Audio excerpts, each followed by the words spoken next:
Dans le cadre du projet de construction d'un nouveau pont au niveau du radier de la Vierge, ici au fond du village de Koumak, sous l'impulsion de la mairie, François Ouadra, archéologue et son équipe inspectent les lieux. Au 7e jour des recherches, le sol continue de parler et des vestiges de deux époques différentes sont inventoriés. Ici, on a un bion qui part comme ça et qui va arriver au fond là-bas. Il va faire un T.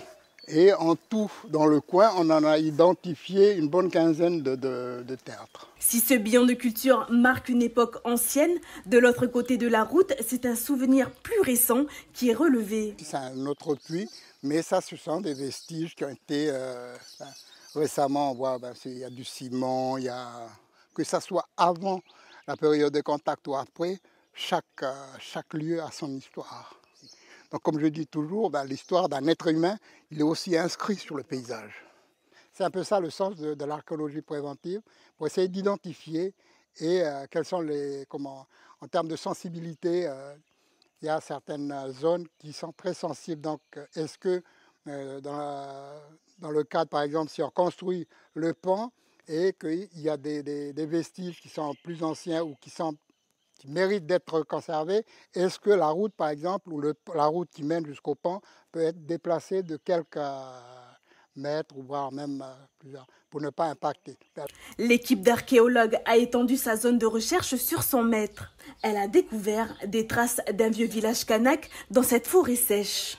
Tu as les pierres qui sont passées autour avec, je pense, des petits cailloux, et puis après, voilà l'entrée. Et parfois, on retrouve dans sa partie centrale, on va retrouver les pierres de foyer, là où ils font le feu. Pour la mairie, le maître d'œuvre, ce futur pont devrait permettre le désenclavement de la quinzaine de foyers, souvent bloqués en période de crue.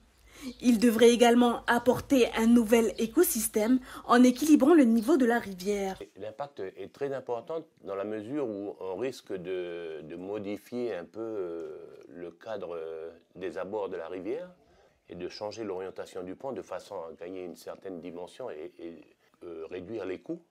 Après, on a inclus à cette étude d'impact également des fouilles archéologiques qui aujourd'hui, on se rend compte qu'elles sont très importantes parce qu'il y a eu de belles découvertes. C'était très, très habité puisqu'il y a plus d'une centaine de théâtres de cases qui ont été découverts.